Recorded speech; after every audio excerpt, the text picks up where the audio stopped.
فرماتے تمہارے اور ہمارے درمیان فاصلے نہیں، صرف گمان ہے جو تمہاری طرف سے ہیں۔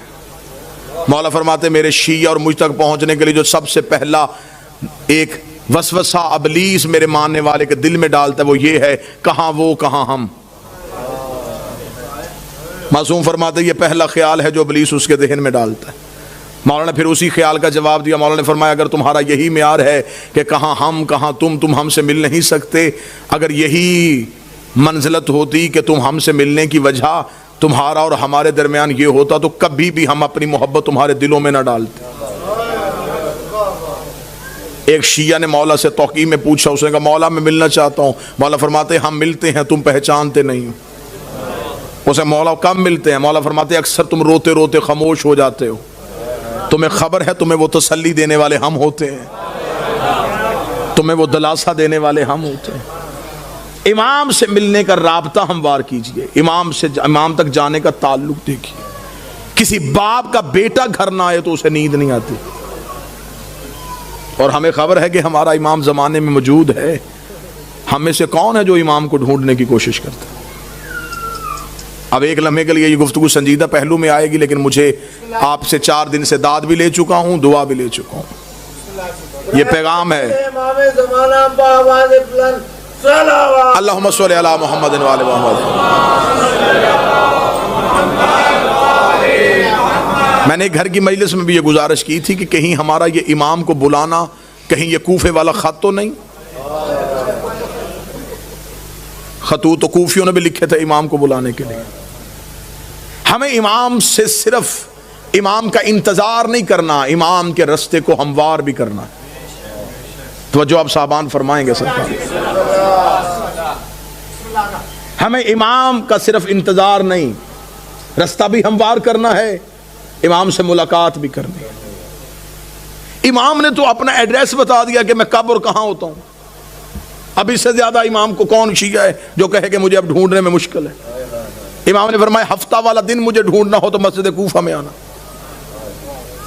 اتوار کو میں مسجد سہلہ میں ہوتا ہوں، سوموار کو میں بقیہ کی قبروں پہ ہوتا ہوں، پھر میں مسجد جمکران میں ہوتا ہوں، شب جمعہ میں کربلا میں ہوتا ہوں، جمعہ میں امیر المومنین کے حرم میں ہوتا ہوں۔ مولا فرماتے طواف کعبہ کرتے ہوئے کعبے پہ سیدھی بارش ہو رہی ہو اور مزاب رحمت سے پانی نیچے آ رہا ہو تو سمجھ لینا تمہارا امام طواف میں ہے۔ اب اس سے زیادہ آسان نشانیاں کون بتائے گا؟ امام خود بتا گئے کہ میں اس وقت میں یہاں ہوتا۔ پھر امام نے اگلی نشانی بتائی، امام نے کہا چل تو ہم سے محبت کا دعویٰ کرتا ہے نا، تجھے مجھ تک پہنچنے کی ضرورت نہیں، تو ہمیں بلا۔ اتنا امام کی موجودگی کا یقین رکھو کہ امام فرماتے ہیں کہ دسترخوان میں ایک فرد کی جگہ خالی چھوڑو۔ تمہارے گھر میں بچے پوچھیں گے جگہ کس کے لیے تو کہہ دینا ہمارا امام موجود ہے۔ عرب کی ایک مستور برقع پہن کے سوتی تھی، مستورات نے کہا کیوں برقع پہن کے سوتی ہے؟ اس نے کہا امام کا ظہور ہو گیا، برقع ڈھونڈوں گی یا امام کے لشکر میں جاؤں گی؟ ملاقات با امام زمانہ حسن ابتہی 2 جلدوں میں کتابیں لکھی ہوئی ہیں۔ کتنے لوگ ہیں جو امام سے ملاقات کر چکے ہیں؟ ایک عراق کا رہنے والا شیعہ ہر روز گھوڑا لے کے چوک میں تلوار لے کے کھڑا ہو جاتا، لوگ پوچھتے کیوں کھڑا ہے یہاں پہ؟ اس کا امام کا انتظار کر رہا ہوں۔ لوگوں نے اسے پاگل تصور کرنا شروع کر دیا۔ ایک دن کسی نے مذاق میں کہا تو یہاں کھڑا ہے، امام تو وہاں آ چکے ہیں۔ اس نے اپنے گھوڑے کا رخ موڑا، دوڑا اور پھر کبھی بھی واپس نہ آیا۔ یقیناً وہ امام کے لشکر میں شامل ہوئے۔ امام تو ہمارے اتنا قریب۔ ایک شخص نے ایک عارف سے آ کے شقیق نے کہا کہ میں مولا سے ملنا چاہتا ہوں، مجھے کوئی عمل بتائیے جو میں کروں اور امام سے ملاقات ہو۔ موضوع پسند ہے سرکار؟ یا علی مشکل مجھے کوئی عمل بتائیے میں مولا سے مل سکوں۔ انہوں نے کہا عمل یہ ہے کہ رات کو تیز نمک والا کھانا کھا کے سونا۔ اس نے کہا کیوں؟ فرمایا بس تیز نمک والا کھانا کھا کے سو گیا، صبح آیا میں سو گیا تھا دی رات لیکن زیارت نہیں ہوئی۔ اس نے کہا خواب میں کیا دیکھتا رہا؟ اس نے کہا پانی، اس لیے کہ میرے دل میں پانی کی طلب تھی۔ اس نے کہا جتنی طلب تیرے دل میں پانی کی تھی اتنی امام کی کر، ملاقات ہو جائے گی۔ شدت پیدا کر امام سے ملنے کی، خواہش پیدا کر امام سے۔ ایک شخص کو خبر ہوئی کہ کربلا میں مولا امام حسین کے حرم میں جو 40 روز زیارت عاشورہ پڑھے امام اس سے مل لیتے، اور یہ آج بھی ہے، منقول ہے روایات میں کہ حرم امام حسین میں زیارت عاشورہ کا 40 روز کا عمل کیا جائے تو امام مل لیتے ہیں۔ وہ 40 روز زیارت عاشورہ کا عمل کرنے کے لیے چلا گیا، جیسے جیسے دن گزرتے گئے ذہن میں اعتماد ختم ہوتا رہا کہ نہیں ملاقات نہیں ہو سکتی، میں اس قابل نہیں ہوں، میں گنہگار ہوں، وہ مجھ سے نہیں ملیں گے، بس یہ اعتماد کم ہوتا گیا۔ دن قریب آنے شروع ہو گئے، ذہن میں آیا گھر واپس چلا جاؤں، بچے اکیلے ہوں گے، کاروبار تباہ ہو رہا ہوگا۔ گھوڑے پہ بیٹھا اور حدود حرم سے نکلا۔ جب وہ کربلا سے نکل رہا تو گھوڑا سوار اس کے ساتھ چلا۔ گھوڑا سوار کی آواز آئی کہاں جا رہا ہے؟ کہنے لگا کوفہ۔ کس رستے سے جائے گا، خشکی کے یا فرات کے؟ کہنے لگا خشکی کے رستے۔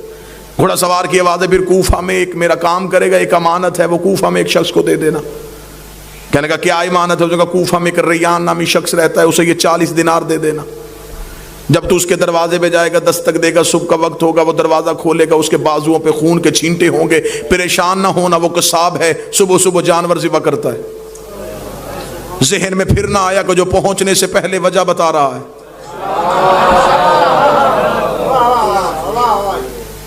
اور یہ مولا سے ملاقات کا عارفین کہتے ہیں کہ سب سے پہلا جو کام ہوتا ہے جب مولا سے ملاقات ہوتی ہے، سب سے پہلے دماغ کی سوچیں وہیں پہ رک جاتی۔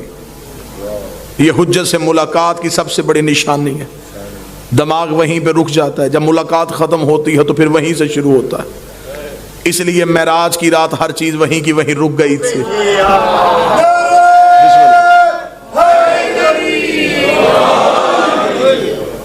اب جب گھوڑا سوار واپس پلٹا تو اس نے آواز دے کے کہا، اس نے کہا اگر وہ پوچھے یہ کس نے دیے ہیں تو اپنا نام تو بتائیے۔ گھوڑا سوار کی آواز ہے کہہ دینا بقیہ نے دیے، میرے مالک کا ایک لقب ہے بقیت اللہ۔ چلا گیا، جا کے کوفہ میں صبح پہنچا، اسی قصاب کے دروازے پہ دستک دی، اندر سے وہی شخص نکلا، بازوؤں پہ خون کے چھینٹے۔ دیکھیں گے مجھے خبر ہے تو صبح صبح جانور ذبح کر رہا ہے۔ کہاں سے آیا؟ کہنے لگا کربلا سے آیا ہوں۔ تو میرے دروازے پہ کیوں آیا ہے؟ میرے پاس تیری ایک امانت ہے، یہ 40 دینار کسی نے کربلا سے دیے، اسے کہا ریان کو دے دینا۔ آنکھیں کھلی کی کھلی رکھ، رک یہیں پہ۔ اندر گیا، لباس تبدیل کیا، وضو کر کے باہر آیا۔ کہنے لگا زحمت ہوئی تجھے میرے دروازے پہ، میں معذرت چاہتا ہوں، تجھے اپنے دروازے پہ روک کے رکھا، میں لباس تبدیل کر چکا ہوں، وضو کر چکا ہوں، تھوڑی دیر کے لیے گھوڑے سے اتر، مجھے وہ آنکھیں چومنے دے جس سے تو نے مولا کو دیکھا ہے، مجھے وہ ہاتھ چومنے دے جس سے تو نے مولا کو ہاتھوں کو ہاتھ لگائے۔ یہ پریشان ہوگا تھا کون سے مولا؟ اس نے کہا یہ کیا تمہیں صاحب الامر نے نہیں دیے؟ کہنے لگا کون سے صاحب العصر؟ کیا وہ امام زمان تھے؟ اس نے کہا تو وہاں مل کے آیا، تجھے پتہ ہی نہیں؟ مجھے جو جب بھی کوئی مشکل ہوتی ہے میں انہی کو بلاتا ہوں۔ میں نے تو ابھی رات کو کہا تھا مولا 40 دینار کا قرضہ ہے، مجھے واپس دینا ہے، صبح سے پہلے اس نے واپس بھیج دیا۔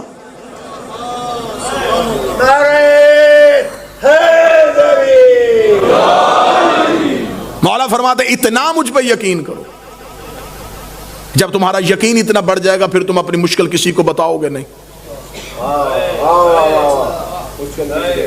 اب یہ محبت کا معیار ہے۔ امام فرماتے میرے شیعوں مجھ سے رات کو سرگوشیاں کیا کرو، سرگوشی کیا تکیے کے سر رکھ کے اپنے دکھ مجھے سنایا کرو۔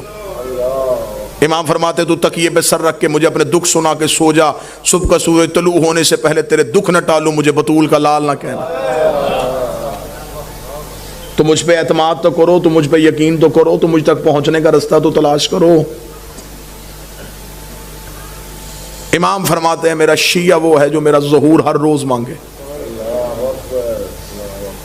وہ ساری زندگی اس کی حالت ایسی رہے جیسے اس کی کوئی چیز گم ہو چکی ہے اور وہ اسے ڈھونڈ رہا ہے۔ شیعہ بھی اور اسے یہ بھی پتا ہو کہ میرے وقت کا امام کہیں نہ کہیں خون رو رہا ہے، پھر اس کے دل میں یہ طلب ہونی چاہیے کہ میں امام تک کسی نہ کسی طریقے سے پہنچوں۔ ملاقات امام سے ہے، قبلہ تشریف فرمائے، ملاقات ممکن بھی ہے۔ ہاں امام ملتے ہیں ہر کسی سے اس کی معرفت کے مطابق، اس کے عرفان کے مطابق، آئیں گے ضرور، برا ہو صحیح آئیں گے ضرور۔ چلے میں تحفہ دوں، آج کی آخری مجلس میں ہدیہ دوں۔ مولا فرماتے جس دن تم چاہو کہ تم مرنا نہیں چاہتے،